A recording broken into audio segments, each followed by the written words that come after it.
industries. NASA's boycott of goods and services offered by alleged Jubilee-friendly enterprises begins. Mwenye alikuwa juu ya kifaru ndio alianza kugonga ng'ombe, alafu kifaru kingine ilikuwa ni kifaru mbili. Sasa hapo ng'ombe ikaanza kuua watu, ikamalizwa. Anger and demands for accountability after police kill hundreds of livestock in Laikipia. If the government of Murang'a wishes to state that all these nurses are sacked, the best thing to do and very fast is to refer us to the central government. Well, the nurses' strike might be over, but it's the beginning of a new struggle for Murang'a caregivers.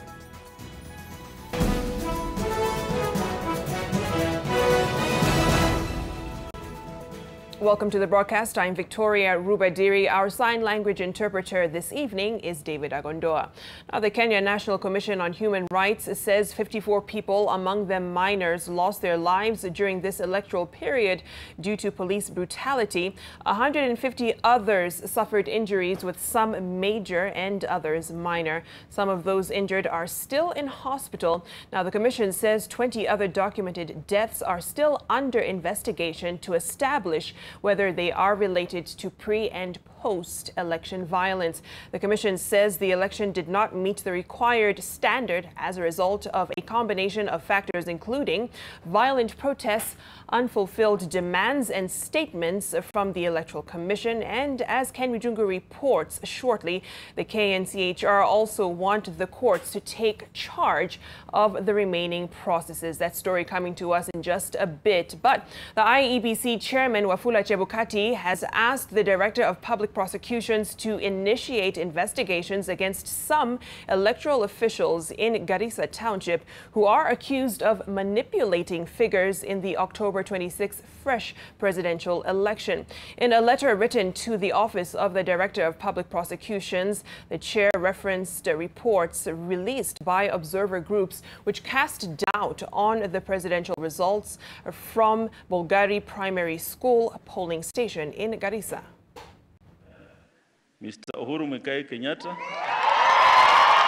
Various local election observer groups have in the last week released reports on the just concluded fresh presidential election that saw the re-election of President Uhuru Kenyatta, each pointing to irregularities that poked holes into the legitimacy and legality of the process. In addition, ILOB cannot authoritatively state whether the IEBC complied with all the directions of the Supreme Court.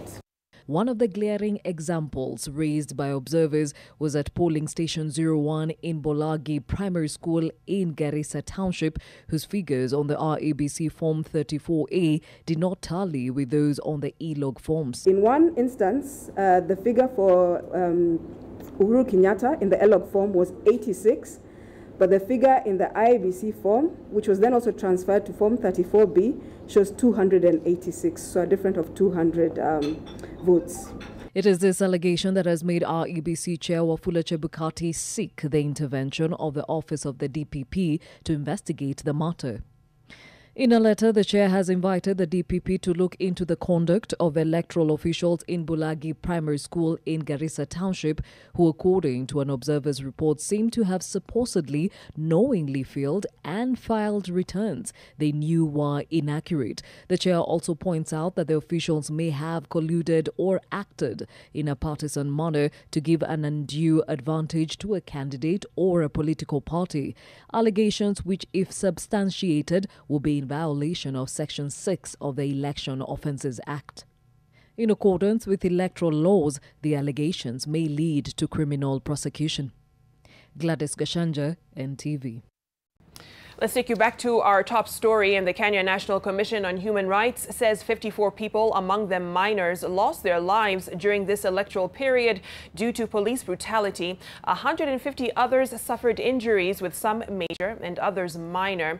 Some of those injured are still in hospital. Now, the commission says 20 other documented deaths are still under investigation to establish whether they are related to pre- and post-election violence.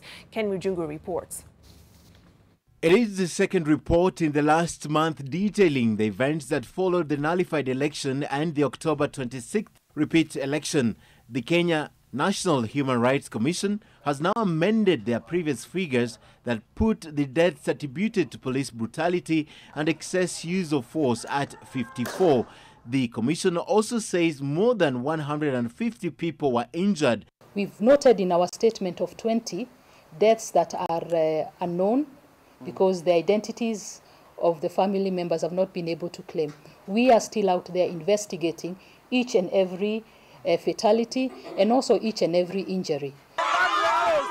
The number of the injured include police officers. 13 of them were attacked by protesters and occasioned different kind of injuries. One gun belonging to the police was stolen and burnt by the protesters, according to the commission. Most of these officers were treated and discharged. 2 police vehicles' windscreens were shattered, and 1 police officer was overpowered and his gun burnt. There was an attempt to invade a police station by protesters in Kisumu County. The Human Rights Commission says it deployed 540 monitors around the country who were instrumental in collecting the data. The media is also quoted as having supplied the commission with some incident reports.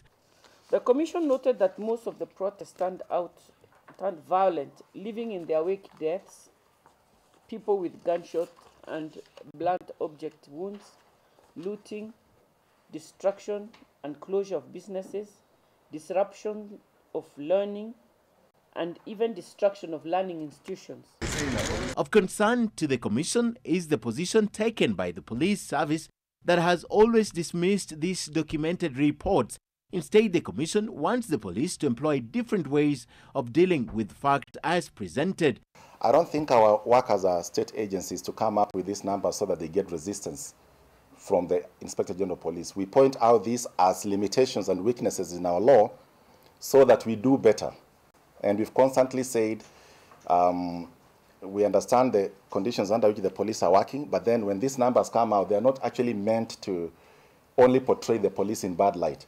They're actually meant to show that there's a problem, and collectively we must work to resolve it. The data presented was collected between the 2nd of August and the 27th of October. The commission also says that the election was questionable due to the unresolved issues raised by the opposition, the chairman Wafula Chebukati, and former Commissioner Dr. Roselyn Akombe. They also say the boycott by the opposition affected the outcome. We even had issues of concern within the IEBC itself. We know what was happening within that commission, and that's why we are calling as a commission for an honest and candid conversation, which will put this idea of elections being our Waterloo behind us once and for all. A detailed report will be released as soon as it's concluded. Ken Mijungu, NTV. And the parliamentary wing of the National Resistance Movement has given its supporters 1 week to boycott goods and services from 3 companies in the first phase of the economic boycott plan. The MPs and senators say the move is aimed at wiping out electoral fraud in the country. NTV's Brenda Wanga reports. The NASA Coalition's plan for civil disobedience has been set in motion. Apart from the formation of the People's Assemblies, the coalition is now moving on to the second phase of that project, a project they're now calling the Economic Liberation Program.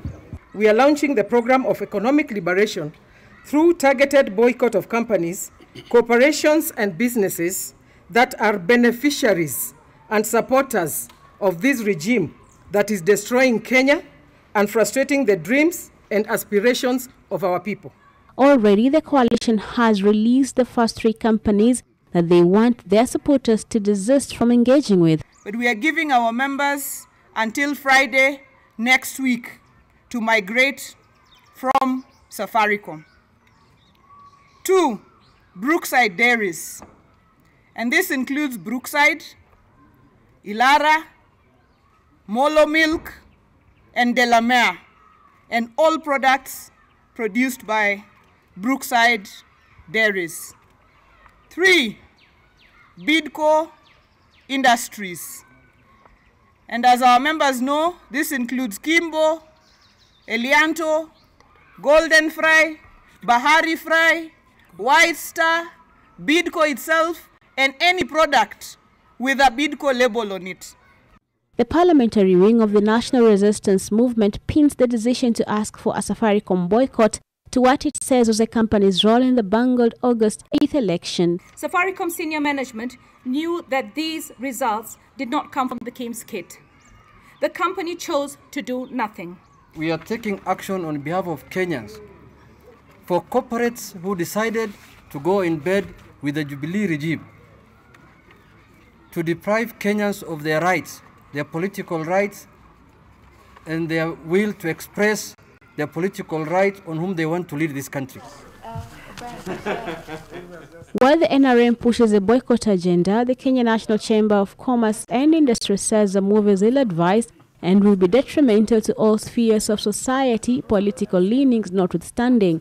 Those are not good statements, particularly if they are read by the international investors who come to this country because of the confidence they have in our doing business in this country. So it is important that we calculate what we say to the world and make sure that it reflects the true and honest position on the ground. The boycott, especially in zones perceived to be nicer strongholds, is expected to take effect by next Friday. The NRM parliamentary group says it will keep adding more companies to the list of boycott. This, they say, in a move to ensure that electoral fraud is completely wiped out in the country. Brenda Wanga, NTV. And operations in public hospitals returned to normal when nurses resumed work today after signing an agreement with governors and the national government to end a 5-month strike. However, in Murang'a County, nurses who reported to work were locked out of their workstations following a directive from the county government. Just a day after the Kenya National Union of Nurses called off their 5-month strike, activities in public hospitals are slowly returning to normal, with several nurses reporting back to work.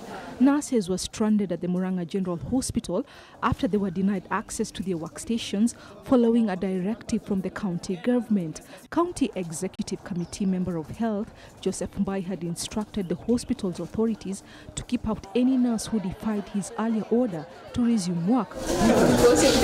The health workers were locked out of the hospital and told their positions had been taken up by other nurses. In September, Governor Mwangi wa Iria hired 35 nurses for the General Hospital in addition to the 35 who heeded his call to resume work. But the Nurses Union has vowed to fight for the rights of the affected nurses. All these nurses are sacked. The best thing to do and very fast is to refer us to the central government. We shall still follow the legal proceedings into attaining what is rightfully solidarity. Patients flocked public hospitals in Mombasa County as nurses resumed work after a 151-day strike that crippled public health facilities. There was an influx of patients in all public facilities. Tens of patients were seen coming and going out of the facilities, and others being admitted in the wards.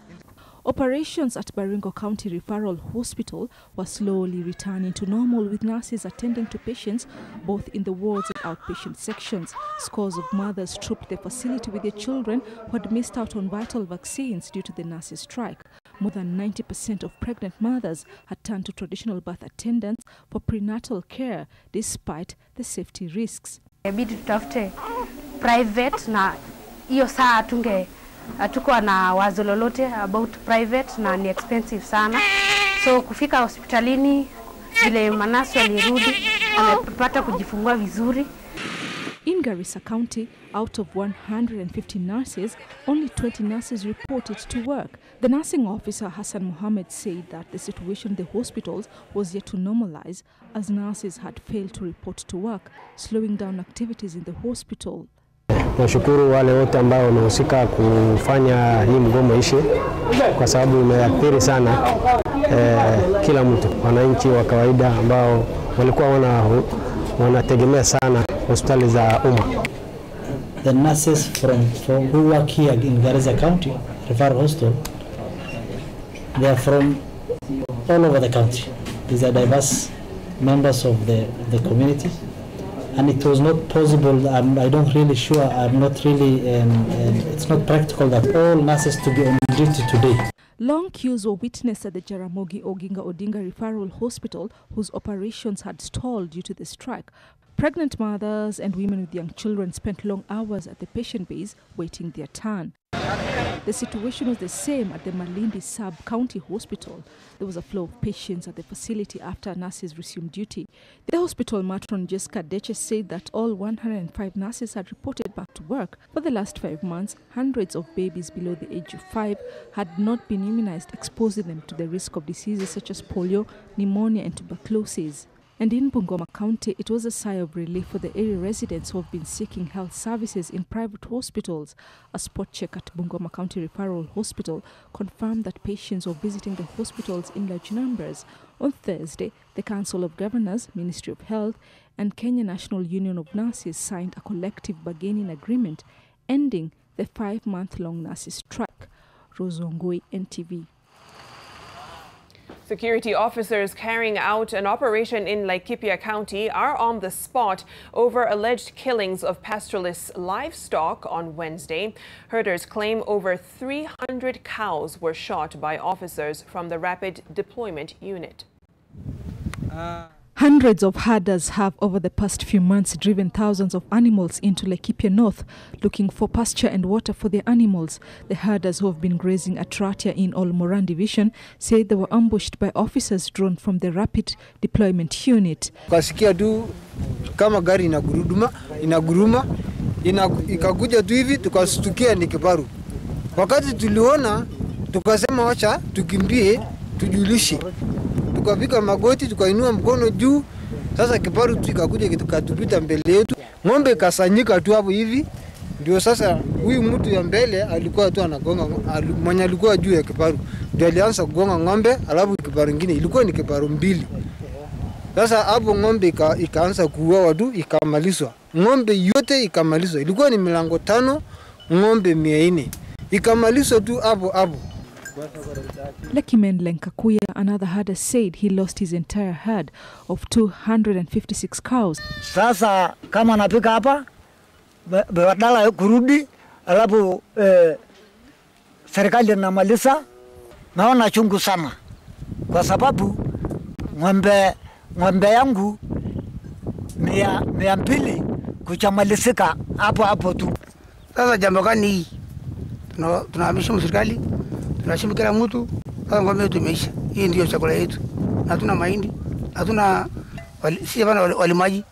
Mali imeisha juu ya serikali yetu. The herders claim they had not invaded any ranch. They accused the officers of using excessive force. According to the herders, more than 300 cows were killed during the 1-hour operation. Some cows are slowly dying due to injuries. A huge section of the lands was littered with dead animals. Despite the efforts of herders to get this animal to its feet, it could not do so. Within minutes, it dies.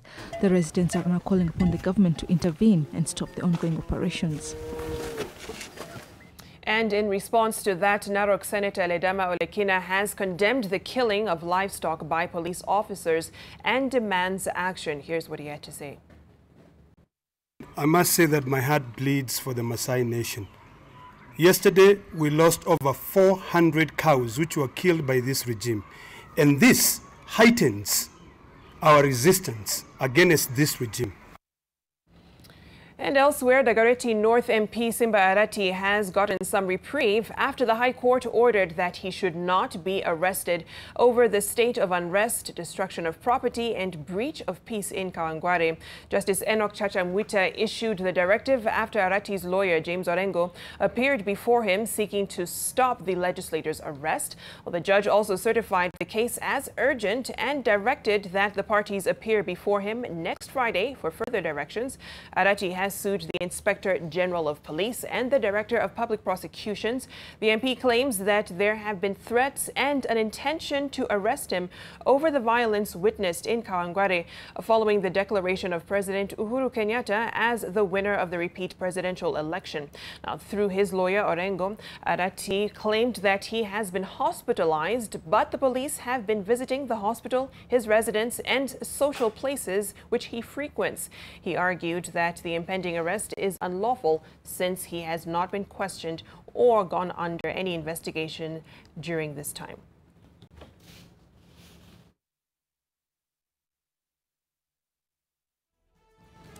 16 minutes past the hour. Let's take a short break here on Decision 2017. Much more ahead. Stay with us.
Welcome back. Now, Mombasa Governor Hassan Joho and his Kilifi counterpart, Amason Kingi, have resolved to push for secession of the region for development and to protest President Uhuru Kenyatta's re-election. The two led more than 18 opposition leaders in accusing the current and past regimes of oppressing locals in the coast region. They say they have had initial talks to ensure the breakaway from Kenya succeeds. The leaders gathered at the Mombasa County headquarters to make their announcement. We therefore wish to announce the beginning of the consultative process towards secession of the coastal region. The leaders, who included 2 governors, 4 senators and 12 MPs, announced that they would use all legal means, both local and international, to achieve their ambition.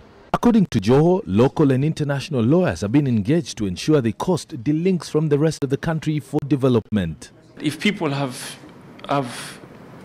they chose to ignore our voices, we must find another way for us to be heard. And you all know very well, serikali za zamani na hii ya Jubilee sasa imekataa kusikia sauti za watu wa pwani. And that is why we have this conversation on self-determination.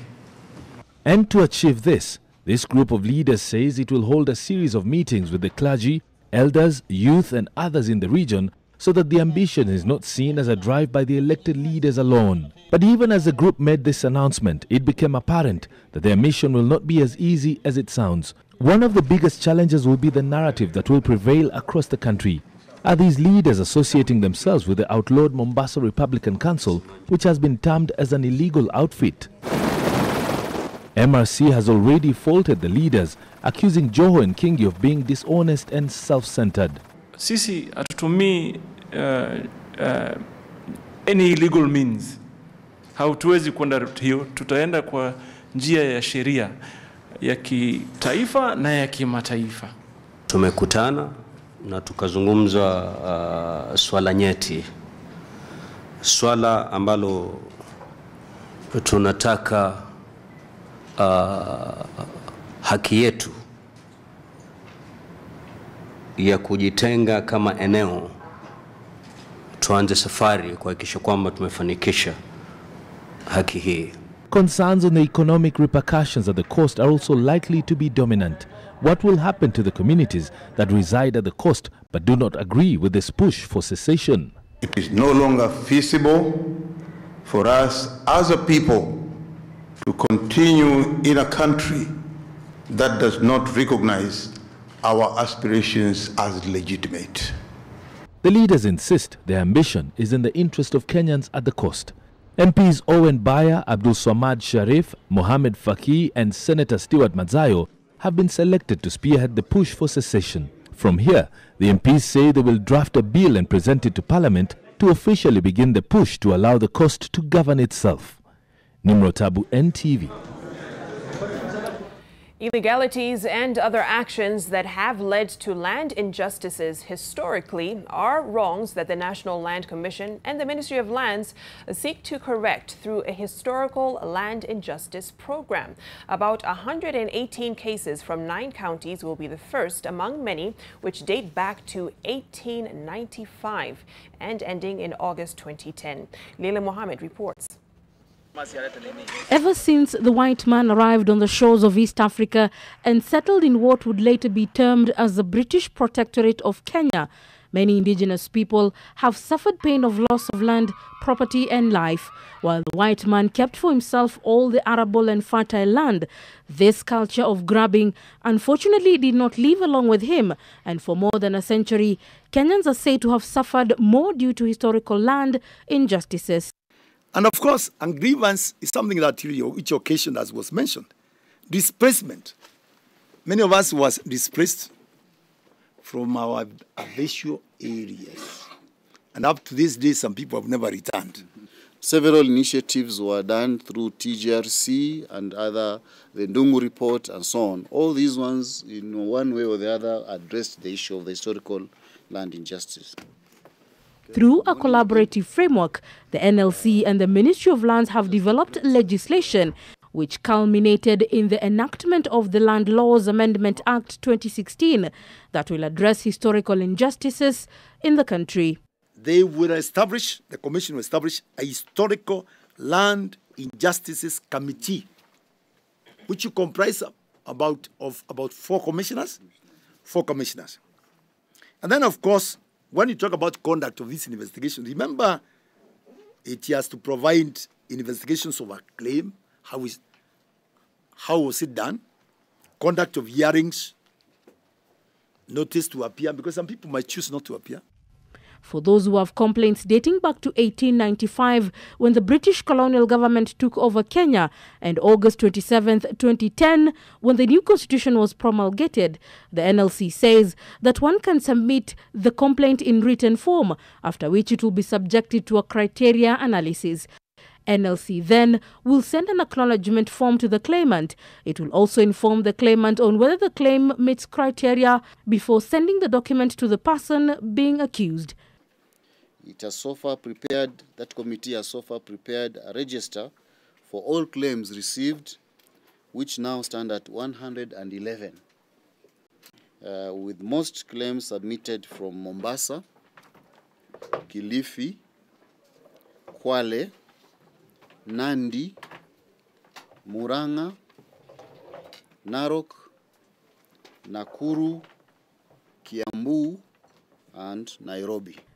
In the last 50 years of independence, Kenya has seen a lot of displacements of persons from various parts of the country that have been spearheaded by politicians. The ministry says that once it begins to undertake this program, it will receive the biggest challenge from the political class and litigation that most of the time takes back the gains made to bring justice to Kenyans. You cannot prevent us from drinking water. Tutakunywa maji, upende uspende. This is what we are saying, really.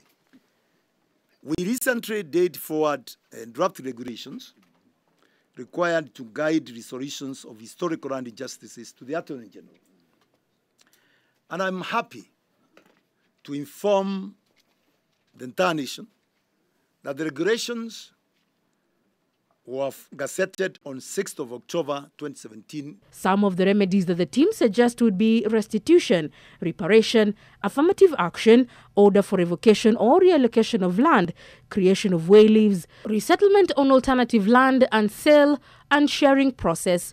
But with 2 commissions which have documented historical land injustices in the past, how will those documented get justice? The key recommendation from Ndungu's report was as follows: redress past wrongdoings by the government, individuals and bodies, corporate, both public and private, with respect to illegal allocation and development of public land.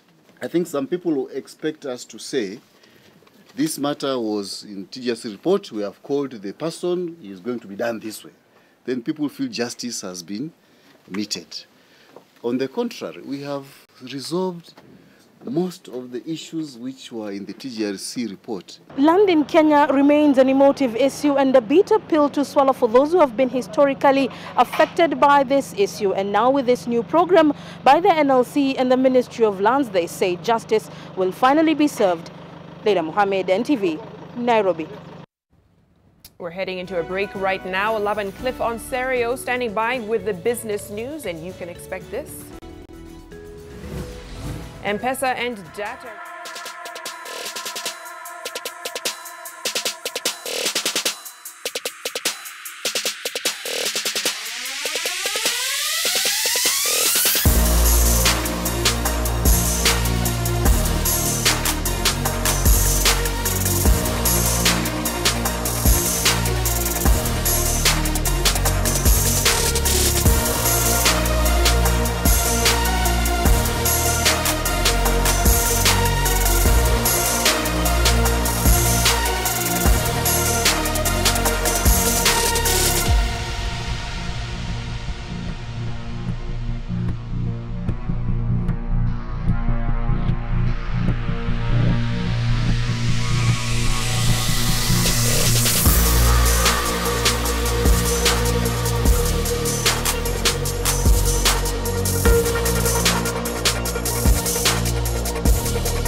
Greetings and let's do business. My name is Laban Clifford Serio. Beginning with matters aviation, where national carrier Kenya Airways has undertaken major international managerial changes in what the airline terms as the first wave of a business transformation process that aims to promote internal talent. Now, the new administrative changes that will take effect immediately have seen the group acting finance director, that's Dick Murianki, moved back to his previous role as the airline's cargo general manager, and as head of financial control, Helen Mwariri takes up a new role as the acting chief financial officer. KQ's long-term head of legal affairs, that's Theodosia Osir, has been appointed the acting general counsel and corporate affairs. That's a newly created department which consolidates various legal and corporate aspects of the business, while Bridget Mbunga has been appointed the company's acting chief human resources officer a day after human resources director, that's Sami Chepkwony, resigned. Peter Mungai will, in the meantime, report to the CEO in his new role as the acting director of information technology. That's as the company headhunts for a chief information officer. That's a newly created position to help the airline to adopt a new communication approach, that's through digital platforms. The head of internal audit and corporate compliance position will also remain vacant as the company works to fill it. That's according to a statement by the airline's chief executive officer, that's Sebastian Mikos. Now, since his appointment in May, the KQ CEO has been appointed, has made appointments, of course, major changes at the top level as part of a turnaround strategy. That's to bring the airline back to profitability.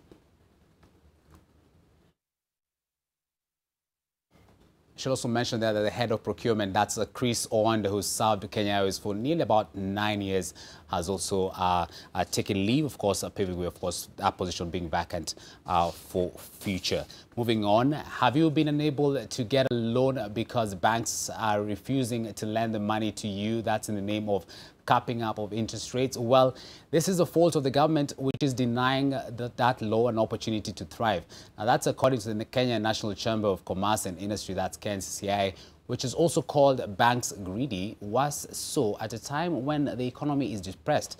Now, this economic state is worsened by the current political atmosphere, and the chamber is calling on the Jubilee Party and NASA leaders to seek a solution, that's through dialogue. Mr. Uhuru Muigai Kenyatta.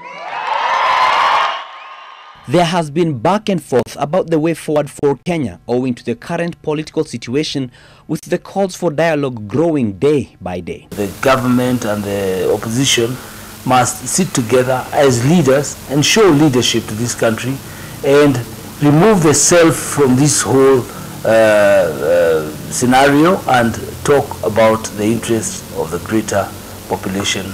The Kenya National Chamber of Commerce and Industry has called on politicians to limit their battles within political parameters and avoid dragging down the economic performance with them. The effect is already being felt, with the smaller farms being cited as being among the worst hit. Many of them are reporting huge losses. They are the ones who actually are bearing the brunt of this whole scenario. This difficult situation for businesses is an aggravation of the mountain that is the difficulty to get loans for some, which is a result of the law that caps interest rates. KNCCI says that while the law is not a bad thing in its view, the suffering being borne by wananchi is the government's fault. What is making the capping of the interest rates not work in this country is the government's appetite to continue issuing treasury bills and bonds, which saps out the funds that are available to the local borrowers, and that makes it very difficult for the local borrowers. Banks have been calling for the removal of that aspect of the law, but the KNCCI holds that the lenders also have to stop being greedy. Bank A was making 35 billion profits at the end of the trading period. So now that the interest rate has been capped, they are making 18 billion, and they are saying this is very bad. So they too need to manage their appetites, so that 18 billion is profit. You don't have to make the 30 billion in a depressed economy where you are... Dan Mwangi, NTV Business. And to what Vicky alerted earlier, it's another stellar half-year performance for telecommunications service provider, that's Safaricom. This company this morning reported a 9.5% growth, that's in net profits, for the 6 months that ended September, indicating its resilience in a challenging period that has been characterized by a slowdown in economic activity. The 26.2 billion shillings in profits came on the back of a double-digit growth, that's in mobile money and data revenue, while messaging and voice business remained steady. Michael Egudei for Eden has more. Safaricom has reported its voice and messaging business has continued to grow for the first 6 months to the end of September, defying global trends. Incoming and outgoing call revenues grew 3.6% to stand at 47.35 billion shillings compared to 45.7 billion in a similar period last year. Short message service, popularly known as SMS, grew by 3.4% to 8.92 billion shillings, defying the growing use of instant messaging apps. Data usage per customer has gone up by 66% year over year, which is driven by more affordable products, faster technology, and higher penetration of smartphones. The increase in the number of smartphones and readily available over-the-top players such as FaceTime, WhatsApp, Skype have threatened to cannibalize the traditional telco business with innovative, easy-to-use communication services, but Safaricom's voice and message business continued to grow. A double-digit growth in M-Pesa and mobile data kept the telecommunication giant in a firm growth path that is expected to remain steady in the second half of the year. Safaricom reported a 9.5% increase in profit after tax to stand at 26.2 billion shillings for the 6 months that were characterized by intense political campaigns ahead of the August 8th elections. The telecommunication firm also hopes to move ahead of competition with the launch of an e-commerce platform dubbed Masoko within the month of November, aiming to tap into the formal and informal retail sector. The platform is pitched as a marketplace for vendors of products such as cosmetics, electronics, among others. Hudhaifa Aden, NTV. So of course, Bob Collymore was absent in that, of course, prayer function earlier today. The question is, where is Bob? Well, Safaricom's chairman, Nicholas Nganga, has called on everyone to end speculation over the health status of the CEO, that's Bob Collymore, who the firm says is getting specialized medical attention abroad. Collymore will be out of office for months after advice from doctors and will not be replaced by anyone who will get into an acting CEO role. This may be a move by the firm to show that he has not left the job completely. Nganga says Collymore's absence during the interim period, which has not been specified beyond, quote, a few months, leaves no vacuum at the company. Yes, that days he would take leave, the times he will be overseas on extended trips. And he has always left a team behind that supports the business. And we want to emphasize we are, this is like signing our own emblems. We are a strong management team. And the results have shown that over the years. So Kenyans, just be calm, be confident that this company will continue to grow. Away from telecoms, the Kenya Tea Growers Association is accusing the Kenya Agricultural and Planters Workers Union boss, that's Francis Atwoli, of acting in bad faith and against the law. That's when the workers that's in the tea industry chose to down their tools. The employers say that the employees have destroyed property in the name of striking, vandalizing private property, and some plucking tea without consent from employers. The workers' union, on the other hand, has put the police on the spot for allegedly using excessive force in controlling the ongoing strike. KTDGA is insisting that the ongoing strike is flaunting court orders and therefore calling on KAPWU to call off the strike and resolve the matter according to the law.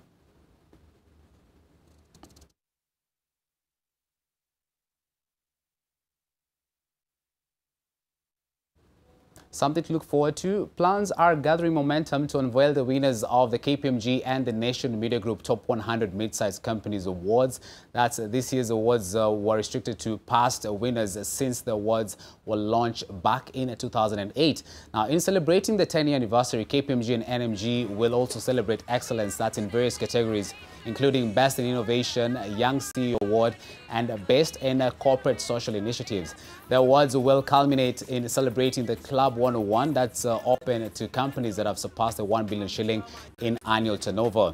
Organizers from KPMG and NMG met earlier today to plan for the event to be held on Friday next week. That's the 10th of November. Still matters in-house, where the Nation Media Group and the Agricultural Input Algon Kenya today have signed a partnership to educate farmers and promote animal health through the nation's different platforms. Farmers can now be able to ask questions that's in crop production, animal health and farm chemicals and have their questions answered by experts. Nation Media Group CEO, that's Joe Muganda, noted that agriculture is the mainstay of most Kenyans, accounting for over 60% of the country's economy. Thus, smallholder farmers needed support and information access to enhance their productivity and income. Algon Kenya Managing Director, that's Bimal Kantaria, said the company has also introduced a new weekly column on the Seeds of Gold, where the company's animal health experts will be responding to farmers' questions regarding animals and livestock production.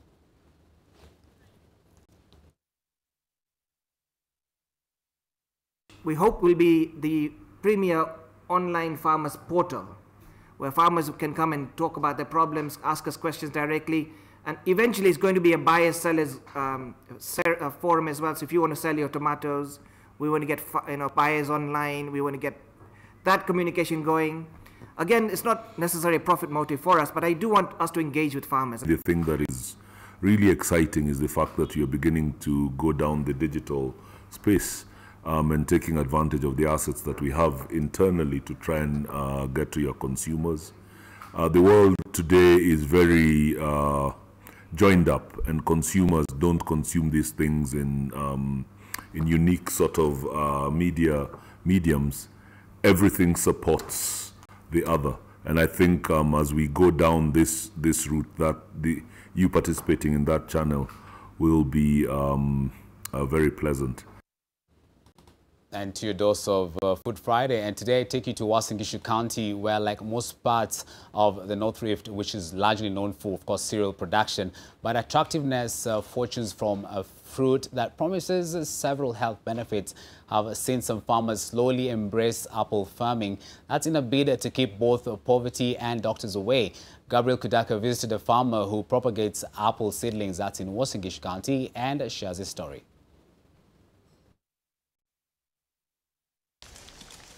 Alan Chelimo's quarter-acre nursery in Kiplombe is home to several seedlings of different variety.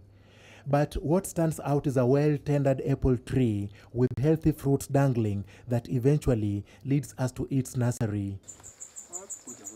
Chelimo quit his job as an agricultural officer at Kerio Valley Development Authority 15 years ago to focus on apple seedlings propagation. What inspired me actually to put up apples is because apples can fetch good money in the market. Apples are very easy to propagate. Apples does not need a lot of chemicals when you are planting them. Apples does not get a lot of diseases like the oranges. And since then he has never looked back. He bought the initial science from Kenya Agricultural and Livestock Research Organization. He propagates two apple varieties, Jonathan and Winter Banana. This variety actually does not require a pollinator. So the other one requires to take the pollen to the other one so that the other one will fertilize and produce the fruits. Therefore, apples do very well. I can assure all the farmers around that apples do very well. Chelimo sells his seedlings for between 400 to 500 shillings, and he says the returns are impressive. He offers training to first-time customers. Before settling on a particular variety of apple seedlings, farmers are advised to consult their local agricultural extension officers to guide them on the right variety for their soil and climate. Lack of technical know-how and shortage of seedlings are the main challenges hindering most farmers from venturing into apple farming. You can craft several varieties, and that plant will come with those varieties, and you have one plant having several varieties. As you can see here, we have the Jonathan variety and we have the Winter Banana variety in one plant. Some farmers are gradually embracing apple farming. The number of hawkers that line up pavements in different towns and groceries selling apples is a clear testimony of how popular the fruit has become. Matunda tunatoa South Africa ndio zinakuja, but saa hii uchumi si mzuri sana. Moja tunauza 35, lakini ukichukua 3 bei inapunguka, tunakupea na 100. Yeah, the pink lady and the top red. We also have crisp red and the green ones. But people prefer the pink lady as more market than the rest of this. But also the green ones are more of medicinal. According to the recent Oxfam Organic Survey, Kenya imports over 4,000 tons of apples, representing about 160 million shillings. Gabriel Kudaka, Food Friday, Kiplombe, Uasin Gishu County.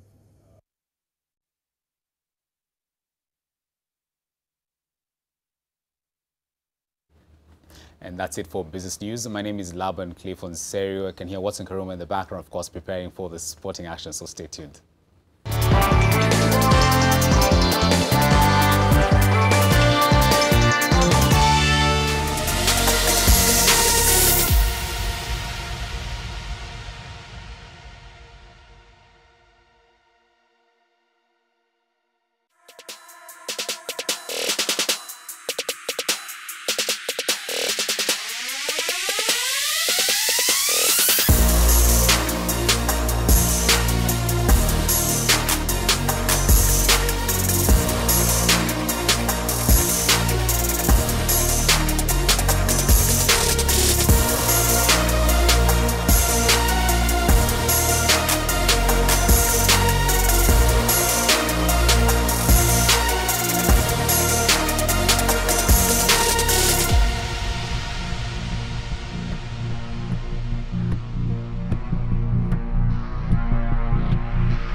Welcome back. Now, the Jomo Kenyatta University of Agriculture and Technology lecturers have joined their counterparts from other universities in agitating for the implementation of their CBA. According to them, the 10 billion shillings released by the government in the last financial year was meant to settle arrears of salaries and house allowances from 2013 to 2017. They want the government to start paying for the subsequent period. They accused the government of failing to factor in the allocation during the budget making. We want to appeal to the government to come on board and save the higher education sector from imminent collapse. Look, even at the time when we were negotiating, where did our government get the 10 billion? Why was not that 10 billion started being paid in 2013, 2014? So, Madam, people do not want to work. the time they are supposed to work. And to news from the African region, Zambia's President Edgar Lungu warned his country's judiciary against following in the footsteps of Kenya's Supreme Court. While addressing supporters in the Northwest, President Lungu said the judiciary should, quote, interpret the law without fear or favor in the best interest of the country, end quote, clarifying that he is not intimidating the judiciary. Lungu added that the judges should not, quote, copycat and think they are heroes if they plunge the country into chaos. Now, the head of state's comments come as his eligibility for Zambia's presidential election is being challenged. Lungu warned that there will be chaos if he is barred from contesting in 2021. Now, critics argue President Lungu is serving his second and final term and therefore cannot stand for re-election. President Lungu took power after the death of his predecessor, President Michael Sata, in 2014, which critics argue was his first term.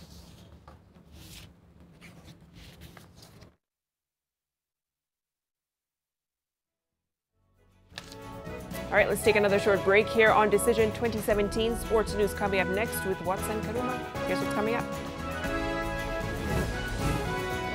New look Kenya Rugby 7 squad ahead of the Hong Kong event next month.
Fladley tournament against Kisii at 3 p.m. Sean Carter-Willis reports.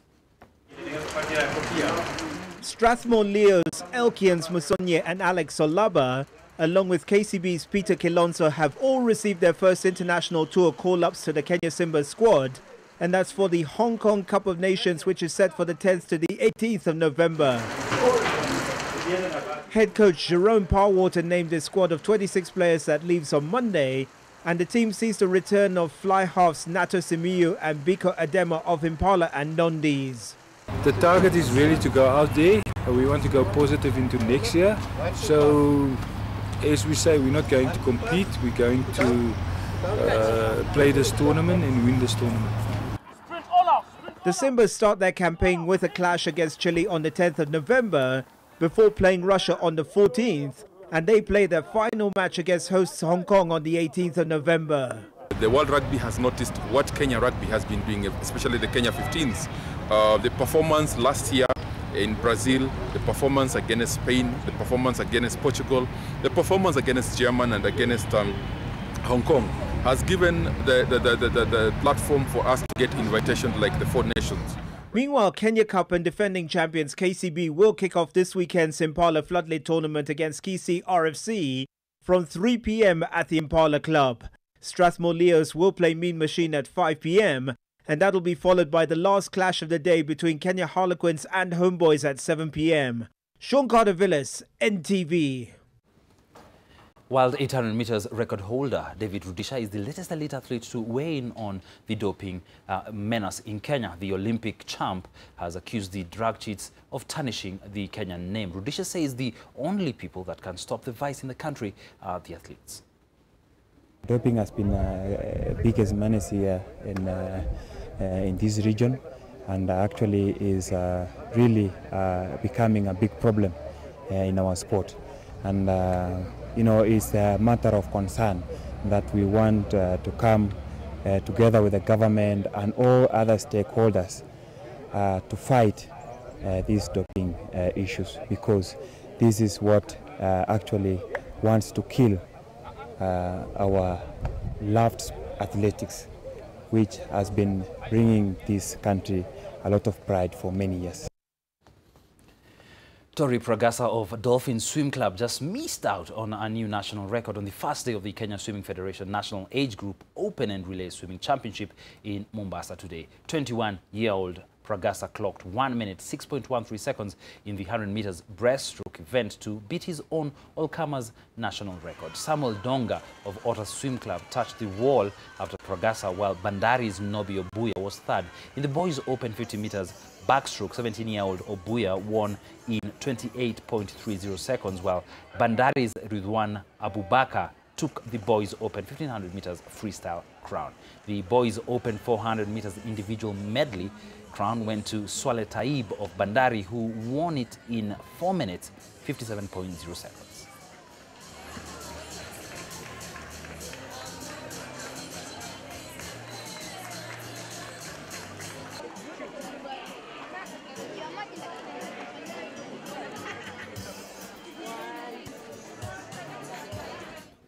Defending champion Stig Blomqvist will be first off the ramp at the 2017 Kenya Airways East Africa Safari Classic Rally. The defending champions leads over 30 drivers in the event that is set for the 23rd of this month to the 1st of December in Kenya and Tanzania. Carl Flash Tundo is seated second, followed by Baldev Shaga and two-time champion Ian Duncan. South Africa's Geoff Bell starts 5th, and he'll be followed by Jorge Perez, Compa, and Richard Jackson, as well as Felipe Gache. Nakuru Classic Rally winner Raji Singh Barij starts 9th in the locally built Porsche 911, with Onkarai 10th off the ramp.